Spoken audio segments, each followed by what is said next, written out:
Bien-aimés dans le Seigneur, bonjour. Nous vous saluons au nom de Jésus de Nazareth, le ressuscité du troisième jour. Vraiment, nous sommes très contents, Et ce dimanche, c'est un dimanche de bénédiction pour toi, pour moi, pour tout le monde, pour toute la vie d'Elikasi. Merci beaucoup à tous ceux-là qui nous suivent de partout. Que Dieu vous bénisse.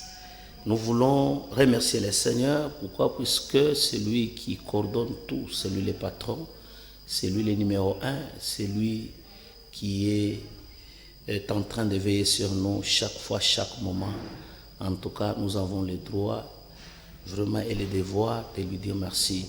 Prions au nom de Jésus. Merci Père éternel, puisque ton amour, ta fidélité ne rate jamais afin que nous soyons les bénéficiaires.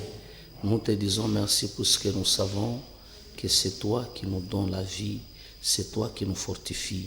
Laisse que ce dimanche soit un dimanche de paix, un dimanche d'amour, un dimanche de bonnes choses, un dimanche que tu pourras encore nous restaurer, nous aider. C'est dans le nom de Jésus. Amen. Voilà, nous voulons passer rapidement à l'audition de la parole pour gagner le temps, bien-aimés. Nous voulons partager sur un verset. Merci beaucoup. Je vois déjà des signes de vie. Mes enfants qui me suivent à partir de quelque part, ne manquez pas au culte de ce matin. Je vois entre autres mes enfants qui sont du côté bassin de la ville. Réunissez-vous, ça sera une très bonne chose quand nous adorons le Seigneur, quand nous prions Dieu. En tout cas, merci beaucoup. Que Dieu vous bénisse, ma fille qui vient de nous faire les signes de vie.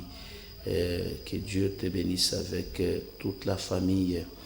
Ok, nous sommes dans Jean, troisième épître de Jean, chapitre, donc son premier chapitre, voilà, du deuxième jusqu'au troisième. 3 Jean, chapitre 1, de 2 à 3. Bien-aimé, je souhaite que tu prospères à tous égards et que sois en bonne santé comme prospère l'état de ton âme. Je répète encore, bien-aimé, je souhaite que tu prospères à tous égards et sois en bonne santé comme prospère l'état de ton âme. J'ai été fort réjoui lorsque des frères sont arrivés et ont rendu de la vérité qui est en toi et de la manière dont tu marches dans la vérité. Merci beaucoup, que Dieu vous bénisse. Je sais bien que Damas va nous donner les coordonnées qui sont les numéros de téléphone qui permettront à nos téléspectateurs de pouvoir nous envoyer des textos, des vœux, ainsi que les souhaits. Bien aimé, nous voulons parler de la bonne santé.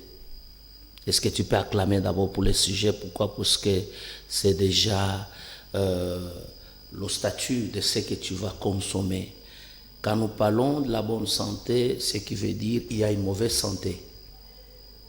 La mauvaise santé est due à beaucoup de facteurs. Il y a par exemple la malnutrition qui peut être à la base de la mauvaise santé. Il y a peut-être la maladie et qui peut être à la base de la mauvaise santé. Il y a peut-être aussi les mauvaises conditions de vie. Par exemple, quand quelqu'un il dort dans de mauvaises conditions, par exemple, voilà, ça aussi, quand quelqu'un dort à même le sol, ça peut être la cause de la mauvaise santé. Pourquoi? Parce que chaque nuit, il ne dort pas, il ne se repose pas normalement. Aussi le travail lourd, c'est peut-être aussi les causes permettant que l'homme ne puisse pas avoir la bonne santé. Mais la santé que nous parlons ici, bien-aimés, a deux dimensions. La première dimension, c'est la dimension spirituelle et la deuxième dimension, c'est la dimension charnelle. Ce qui veut dire, quand nous parlons de la dimension spirituelle, ce qui veut dire l'homme a la nourriture correspondant à sa vie spirituelle. Et dans la vie charnelle, nous avons aussi la nourriture qui nous permet d'avoir une bonne santé. C'est très important. Nous commençons d'abord par la santé charnelle, la santé physique. Cette santé ici, afia tukonayo, c'est une santé qui est coordonnée beaucoup plus avec la nourriture que nous consommons. Ce qui veut dire quoi? L'homme doit savoir sélectionner des bonnes nourritures qui peuvent lui permettre d'avoir la force, d'avoir le poids, d'avoir le traitement du corps correct. Parce que nous ne pouvons pas manger n'importe quoi parce que nous avons fait. Non. L'autre fois, je vous ai enseigné que la nourriture que nous consommons peut nous aider au développement du corps et ça peut aussi occasionner certaines maladies dans nos corps. C'est pourquoi un enfant de Dieu ne doit pas être quelqu'un qui est monotone dans la nourriture. Là, c'est très important. Retenez ça. Vous devez savoir sélectionner une bonne nourriture par rapport aussi à l'équilibre de nos vitamines dans le corps. C'est très important. Ne soyez pas seulement fanatique d'une seule nourriture, d'un seul repas. Ça va déséquilibrer certaines choses dans le corps. C'est vrai, vous savez vous-même, en voulant toujours manger moins cher, nous finissons toujours à avoir un déséquilibre dans le corps, dans la santé que nous menons chaque jour. C'est très très important. Alors nous souhaitons qu'un enfant de Dieu, que nous soyons des gens qui sélectionnent, qui équilibrent, qui cherchent aussi à manger donc là où il y a du sucre, là où il y a le goût aigre, là où il y a des choses amères, c'est pour avoir quand même l'équilibre dans nos corps. C'est très important. Et là, j'aimerais bien ouvrir une parenthèse, bien aimé. Il y a certaines maladies que nous avons dans nos corps, surtout. Vous sentez, je ne sais pas moi, des phénomènes. On dirait que nous sommes des serpents. On dirait que ce sont des choses qui sont en train de circuler dans votre corps. Ça peut être aussi la base d'une malnutrition. Là, c'est très important. Nous devons ouvrir une parenthèse par rapport à ça. Jésus est venu. Il a souligné une parenthèse. Il a dit quoi? Jean est venu. Ne mangeant pas, ne buvant pas, vous l'avez traité comme tel. Mais moi, les fils de Dieu, je suis venu mangeant et buvant. C'est que Jésus aussi avait besoin de la nourriture. Là, je vous assure, c'est pourquoi il était compatissant. Parce que dans ce corps, étant 100% homme, il avait aussi faim. Il avait besoin aussi de manger. Et c'est pourquoi il faisait des miracles pour permettre à ceux-là qui avaient fait comme lui de pouvoir manger. À la fête de Cana, il était arrivé là-bas, il a changé l'eau en vin. Pourquoi? Parce que c'est quelqu'un qui savait que le corps a besoin de la nourriture, d'une bonne boisson. Bien-aimé, des fois tu souffres, des fois tu as des phénomènes qu'on ne sait même pas identifier. Peut-être la malnutrition est à la base. Ne nous mettons pas seulement d'un seul côté, équilibrons parce que c'est le corps qui est le temple, c'est très important. Tu dois bien soigner ton corps.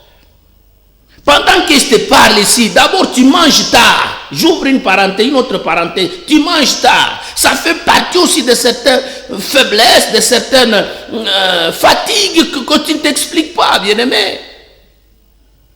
Il y a de ces choses-là que nous devons veiller chaque jour, puisque c'est le corps qui est le temple, qui est l'enveloppe, qui est le lieu où doit demeurer. Ne fais pas de ton temple un lieu de misère, un lieu désastreux, un lieu à problème. Donc là, je vous dis, vous devez veiller sur le manger. Je dis bien, vous devez veiller, pasteur. Vous risquez d'avoir des problèmes de gastrite. Vous risquez d'avoir des problèmes, je ne sais pas, dit au bon fonctionnement de votre corps. Pourquoi? Parce que quand quelqu'un ne sait pas bien traiter son corps, il ne s'aime pas. Dieu est content quand il te voit, tu manges bien. Dieu est content quand il te voit, tu t'habilles bien. Dieu est content quand il voit que tes enfants sont équilibrés et sont entourés par de bonnes choses qui peuvent les rendre contents. En tout cas, là, c'est une parenthèse. Chacun de nous doit faire attention. Il faut que chacun de nous puisse veiller sur le manger. Au quotidien, bien aimé, je ne dis pas un seul jour. Et surtout, vous savez, nous voulons manger toujours la viande. Nous voulons manger toujours les poissons. Non! Les légumes que vous négligez font partie de repas qui font que le corps puisse avoir un traitement rapide. Puisque les feuilles, là, c'est ce qui font que dans des pharmacies, nous achetons des produits pharmaceutiques. Ça, c'est tiré à partir des arbres. Alors, si vous mangez, par exemple, les fèves de manioc, vous équilibrez votre corps. Il y a certains éléments que vous allez tirer par-ci, par-là. C'est très important. Homme de Dieu, veillez sur le traitement de votre propre corps. La consommation, même pendant que vous buvez. Ne buvez pas n'importe quoi. Buvez beaucoup d'eau, frère. Vous devez boire beaucoup d'eau, c'est très important. Ça va vous aider à ce qu'il y ait certaines choses qui peuvent aussi éviter de vous atteindre. C'est très important. Je ne suis pas médecin, mais nous faisons cela d'une manière générale. Écoutez-moi bien aimé, c'est lui qui sait bien soigner son propre corps. Il doit éviter aussi certaines maladies, certaines choses qui peuvent l'amener à la fatigue. Bien aimé, il y a la deuxième nourriture qui est la nourriture spirituelle. Voilà. La nourriture spirituelle, c'est la nourriture, c'est la parole de Dieu. C'est ce qui nous donne la foi. C'est ce qui nous pousse à croire. Puisque la Bible dit que la foi vient de ce que l'on entend. Et ce que nous disons entendre, c'est la parole du Seigneur, la parole de Christ. Et cette parole n'est pas n'importe quelle parole. C'est une parole de vie. C'est une parole qui nous donne encore le courage, qui nous donne encore la foi d'espérer, de continuer.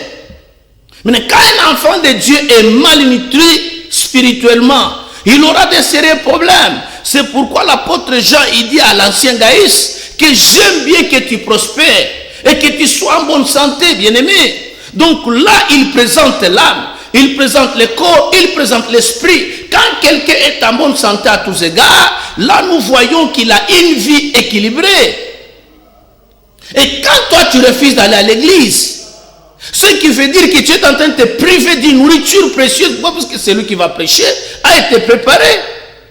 C'est lui qui doit prêcher. Dieu lui a inspiré, Dieu lui a parlé, Dieu lui a révélé quelque chose.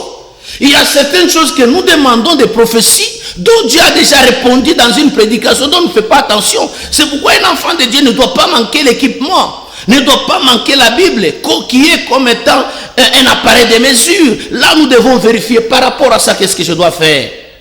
Mais nous avons des gens qui se demandent sur ce qu'il a déjà trouvé une réponse. Bien aimé, tout est dans la Bible. Même le mariage est dans la Bible. Les combats spirituels.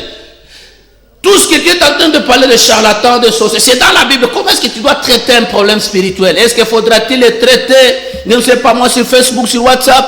Faudra-t-il alerter tout le monde? Puisque parmi les gens que tu es en train de raconter, il y a aussi ceux-là qui te combattent. Mais ce qui est important, c'est écouter, auditionner. Parce que pendant que nous écoutons la parole de Dieu, il y a une motivation. Il y a quelque chose qui va booster notre foi, qui doit nous pousser encore à se tenir debout. C'est pourquoi tu n'as pas droit à t'absenter à l'église, mon frère. Ma soeur, ton problème là ne peut pas être un blocage d'aller à l'église. Non, papa, vous savez, si j'ai des problèmes, je ne peux pas bien prier. C'est quel verset qui dit ça? D'abord, celui qui a péché, il a besoin d'aller se repentir. Il doit voir son berger, il doit voir son pasteur pour équirer son problème. Mais nous avons des gens sous prétexte de pouvoir chercher à échapper, à auditionner, à manger correctement. Il reste chez lui à la maison. C'est pourquoi nous avons des malformations d'audition. Nous avons des malformations visuelles. Nous avons des malformations mentales. Pourquoi? Puisque quand quelqu'un n'a pas consommé normalement la nourriture, il aura des effets négatifs, il aura de sérieux problèmes. Bien aimé, il y a certaines religions, certaines, c'est pas moi, congrégations que nous devons quand même tirer de bons exemples à donner. Bien aimé, il y a certaines églises, c'est toute la famille qui doit partir pour aller auditionner. C'est ça le bon exemple à suivre. Mais ici, nous avons un problème très capital. Maman prie au 30e, papa prie 31e, les enfants prient 41e. Voyez déjà trois églises différentes et trois enseignements différents. Ce qui veut dire, ici, on peut donner un enseignement des enfants, là-bas, on donne l'enseignement moyen, et là-bas, on donne l'enseignement de mature. Directement, quand vous allez arriver dans la maison, chacun va vaquer de son côté. Oh, ce n'est pas ça. Nous devons avoir tous un même endroit, un même pasteur, une même vision, le même enseignement, et vous verrez qu'on n'aura pas de problème. Nous avons des papas qui sont trop rigoureux avec leurs femmes. Pourquoi? Parce que papa prie là où on sort à 17h. Maman prie là, on sort à 20h. Les enfants prient là, on sort à 21h. Donc il y a déjà 3 éléments qui peuvent être la base de disputes dans la maison. Nous devons manger tous ensemble. Les parents, c'est celui qui contrôle ce que les enfants mangent. On n'en dit ce qu'on ne vient pas, c'est vrai. Tu as de l'âge, tu as la maturité, tu as la responsabilité de choisir où aller. Mais attention, spirituellement, tu ne peux pas faire ça. Si physiquement, si la loi de ce monde te permet de faire ça. Oui, on en dit ce qu'on vient, c'est une couverture. Mais spirituellement, tu dois appeler à être enfant jusqu'au dernier jour de ta vie. Alors tu as besoin d'avoir un bon encadrement. Pourquoi si l'enfant quitte ses parents, il va chez autrui, ou il va, je ne sais pas moi, chez lui à la maison. Quand les choses ne marchent pas, il se réfère toujours aux parents. Papa, pourquoi ma vie ne marche pas? Papa, pourquoi ma femme n'enfante pas? Pourquoi? Parce qu'il y a un problème spirituel qui a dépassé son âge, qui a dépassé son entendement. Mais pourquoi l'abandonner? Les mêmes enfants là l'abandonner. Au lieu de l'amener, au lieu de l'acheminer, le Dieu là qui t'a aidé, le Dieu là qui a fait ce que tu es, les présenter à tes enfants. Maintenant là, chacun va de son côté, chacun va de sa direction. Maintenant, quand il y a un problème, on se met ensemble pour prier. Non, on ne doit pas prier. Là, c'est une prière du bateau, là où était Jonas. Pendant que les choses marchaient, chacun va faire ses activités. Mais quand il y a eu un problème, maintenant, chacun priait son Dieu. Non, nous devons quitter dans ce genre de choses.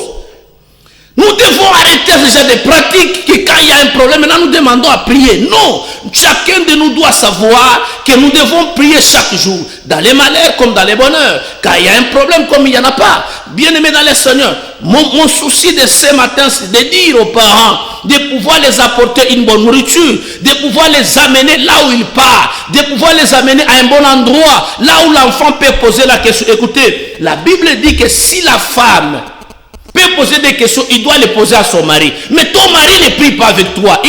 Écoutez, comment est-ce que la femme peut te poser des questions?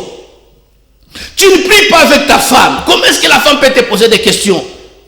C'est pourquoi nous avons des différentes doctrines, des dogmes, différentes pratiques. La femme va là, on lui donne l'eau. Le mari va, on lui donne le sucre. Je ne sais pas moi. L'enfant va là, on lui donne, je ne sais pas moi. La bière, moi je ne sais pas. Maintenant, quand vous entrez dans, c'est devenu un bar. C'est devenu un bar. Chacun doit prier, il chasse le démon qui est dans son père. Puisque là, on lui a dit que son père, c'est un démon. Et la femme aussi chasse le démon qui est dans les maris. Puisqu'on lui a dit que le mari, c'est celui des blocages. Bien aimé, on ne doit pas rendre nos lieux, nos demeures, un lieu où on doit manquer la paix. Pourquoi? Parce que nous avons mal géré nos familles. Non. Ce matin, j'aimerais bien que tout un chacun de nous prête ses enfants aller à l'église. Pourquoi? Parce que c'est très important. Si cet enfant-là peut terminer les études, hier il y a eu des collations, on a vu. Mais après collation, il y a quoi? Après collation, il y a quoi? Tu dois défendre ta collation, ton diplôme, tu dois le défendre. C'est là où commencent les problèmes. C'est là où tu verras que tout ce temps, tu étais bloqué, tout ce temps, on t'a laissé à étudier, mais on ne va pas te laisser à travailler. Et vous verrez que ce même enfant-là va recourir à son père. Papa, pourquoi les choses ne marchent pas? Mais au départ, est-ce que tu as prié avec moi? Au départ, est-ce que tu marchais avec mon Dieu? Au départ, tu es allé faire la magie à l'université. Tu es allé faire, c'est pas moi, les sciences occultes à l'université. Maintenant, quant à la vie quotidienne, la chose à compliquer, tu commences maintenant à recourir auprès de ton père. Le problème n'est pas à ce niveau. Le problème, c'est commencer avec l'enfant. Pourquoi? Parce que nous devons aller de mot à mot, de vie en vie, du mariage à mariage. C'est très important. Parce que si on ne le fait pas, c'est un calvaire que nous préparons. J'ai besoin de voir les parents qui vont amener leurs enfants à l'église. Comme les filles Joseph et Marie, qui amenaient Jésus au temple. On est allé les présenter. Et quand on l'a présenté, voilà. Dieu était content puisque c'est là. C'était selon les lois juives, mais qui était quand même conforme à la volonté de Dieu, bien-aimé. Et par après, Jésus allait au temple. C'est là où il a pu distinguer, bien-aimé. Mais comment expliquer ton enfant? Tu le fais comme un cadenas. Tu le laisses comme s'il était lui, c'est lui qui fait la sécurité de la maison. Non, bien-aimé. Nous sommes en train de préparer, mal préparer l'avenir de nos enfants. Mais ce matin, bien-aimé, j'ai besoin de voir quelqu'un qui pourra se prendre en charge afin de permettre que ces enfants soient en bonne santé. Écoutez, la prospérité à tous égards dont on parle ici, bien-aimé, nous voyons le corps, nous voyons l'âme, nous voyons l'esprit. Bien, mais les trois ont besoin de vivre ensemble. La séparation du corps et de l'âme, là il y a déjà un problème, c'est la mort. La séparation du corps et de l'esprit, là nous voyons, bien-aimé, tu deviens un homme animal.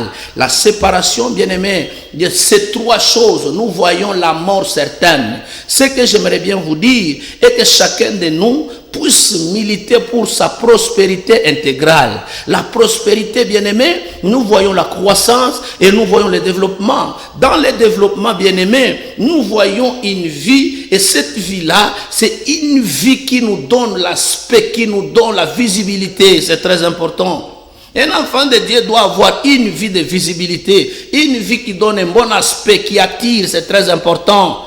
Tu dois être un enseignant par ce que tu vis. Tu dois être une personne qui donne envie à ceux-là qui sont mariés. Que ton mariage soit un bon exemple. Que ton mariage soit déjà une prédication. Que tes enfants soient des signes et des présages. À l'Ikassi, c'est très important. Mais ce que nous constatons aujourd'hui, c'est papa qui, lui, s'habille bien. Papa, lui, il est en train d'épouser n'importe quel nombre de femmes. Pourquoi? Parce qu'il dit, j'ai déjà fait ma vie. Écoute, mon frère, n'oublie pas que plus tu travailles, plus tu t'épuises, plus tu vas à la vieillesse, ce sont ces mêmes enfants qui vont te ramasser. Il ne faut pas creuser ta propre tombe. Pourquoi? Parce qu'il y a de ces choses-là que nous ne savons pas dans l'avenir, ça va nous produire quoi? Alors nous avons besoin que nos vies puissent prospérer dans ces trois dimensions. La première dimension, c'est la dimension spirituelle. Là où nous voyons l'homme intérieur qui doit vraiment prospérer dans toute son intégralité. Et la deuxième des choses, nous devons voir le corps, puisque le corps c'est le temple. C'est le corps qui est le consommateur de bienfaits visibles. C'est le corps qui est le profiteur, qui est le bénéficiaire de tout ce qui est naturel. Mais le surnaturel, c'est l'homme intérieur. Mais si l'homme est en train d'ignorer la partie spirituelle, la partie charnelle va l'échapper. Bien aimé, c'est le monde spirituel qui est en train d'influencer le monde matériel. Alors, quant à ça, nous devons d'abord commencer par le monde spirituel, parce que Dieu a dit créons l'homme. C'était d'abord dans le monde spirituel que tout a commencé. Alors, si tu veux avoir une prospérité, si tu veux avoir une vie équilibrée, si tu veux avoir une vie qui a les trois dimensions bien équilibrées, il faut commencer à chercher la face du Seigneur. Puisque c'est Dieu qui dit, il y a des gens bien aimés, pendant la journée on l'appelle homme, mais la nuit on l'appelle femme. Pourquoi? Parce qu'il voit toujours, il voit les maris de nuit ou les femmes de nuit. Lui c'est un homme, mais il voit un autre homme qui vient le prendre la nuit comme étant une femme. Lui c'est une femme, il voit une autre femme qui vient le prendre la nuit comme étant son épouse. Voyez un peu. Maintenant nous devons chercher la face de Dieu afin d'obtenir une délivrance intégrale. Merci beaucoup pour toutes vos réactions, ça nous encourage, ça nous donne encore beaucoup plus de force. Alors nous voulons prier. Le numéro est là. Je vous donne l'adresse de l'église. Vous êtes intéressé par ces messages ou vous priez quelque part, c'est une très bonne chose. C'est le dimanche, vous devez aller à l'église. Mais si vous êtes visiteur, c'est la première fois où Dieu vous touche, de prier avec nous, bien-aimés. Venez du côté bassin de la ville. L'église de la moisson germe. Nous sommes là. Moi-même, pasteur, je vais vous recevoir. Là où vous serez très bien accueillis. Pourquoi ça? C'est notre particularité. Parce que quand un visiteur arrive, nous sentons déjà qu'il y a un message, il y a un langage de Dieu. Venez bien aimés, nous allons vous recevoir. Et pendant ce temps, nous sommes à la fin de l'année. Ne soyez pas distraits. Pourquoi? Parce que quand on est distrait, le diable profite de ces distractions pour pouvoir faire l'intrusion. Donc, nous abattre sans souci. Alors, faites le tout. Réveillez-vous dans la prière. Réveillez-vous dans la dimension de prière afin que le Seigneur puisse nous aider. Écoutez, il n'est pas dit que le mois de décembre, les gens ne vont pas mourir. Les gens vont mourir. Il n'est pas dit que c'est le mois de décembre, puisqu'il y aura des accidents, mais c'est à nous de prier, c'est à nous de les refuser. Ce que tu refuses, tu refuses. Ce que tu acceptes, tu acceptes. Mais quant à toi, refuse ce que tu ne veux pas. Refuse ce que tu ne voudras pas que cela t'arrive. Refuse les mauvaises choses. Pourquoi? Parce que notre Dieu nous a dit que ta volonté soit faite sur la terre comme au ciel. C'est que Dieu, dans son plan, il veut que la terre soit un paradis, que la terre soit restaurée. Comme le sang de Jésus est tombé sur la terre, c'était pour enlever la malédiction que la terre devrait nous donner les épines et les roses, que ça nous produise maintenant les bons fruits de la terre, que nous puissions être les bénéficiaires de la richesse du Congo, la richesse de notre pays, la richesse de l'Ikassi. Il faut que pendant que tu cherches le travail, que l'Ikassi te donne le travail. Pendant que tu cherches les mariages, que l'Ikassi te donne les mariages, parce que c'est la terre promise pour toi. Alléluia. Que Dieu soit loué. Nous voulons prier, bien-aimés, puisque je sais bien que pendant ce temps, chacun de nous a besoin de l'assistance de Dieu. Prions au nom de Jésus. Père éternel, je recommande ton peuple qui m'a suivi. Oh Jéhovah, avec beaucoup d'attention. Je sais bien qu'il y a des malades. Je sais bien qu'il y a des gens qui ont des problèmes. Je sais bien qu'il y a des gens qui ne sont pas en bonne santé. Mais laisse que ta main puissante puisse les toucher au nom de Jésus. Laisse que ce message d'aujourd'hui puisse traverser le corps, l'âme et l'esprit afin de leur donner une prospérité intégrante. Au nom puissant de Jésus. Toi qui me suis pendant ce temps, je déclare, ton mariage est là et reçois-le au nom de Jésus. Toi qui me suis pendant ce temps, ton travail est là, reçois-le au nom de Jésus. Toi qui me suis pendant ce temps, reçois la bonne santé, reçois l'équilibre dans ta vie, reçois la réussite. Cette année doit se terminer en bonne forme dans ta vie. Tu n'échoueras pas, tu auras des millions, tu auras des dollars, tu auras des francs, c'est ton droit, tu es un enfant de Dieu et reçois cela au nom de Jésus. Que le dimanche d'aujourd'hui soit un dimanche miracle, soit un dimanche de vie, soit un dimanche de prospérité, soit un dimanche que tu vivras aussi les témoignages, que tu sois témoin et témoignage de ta propre vie. Et cela, c'est dans le nom de Jésus, nous avons ainsi prié. Amen. Voilà, nous sommes arrivés à la fin. Merci beaucoup, bien-aimé Didier Kassunga, de nous avoir suivis. Que Dieu te bénisse. Diacre, dimanche, Léo Pamissa. Nous voyons Sœur Davina, Léo, dimanche. Ne vous absentez pas. Pourquoi? Parce que nous ne sommes pas chrétiens à nos maisons. Nous sommes chrétiens là où nous sommes attachés, là où Dieu nous a placés. Que Dieu vous bénisse.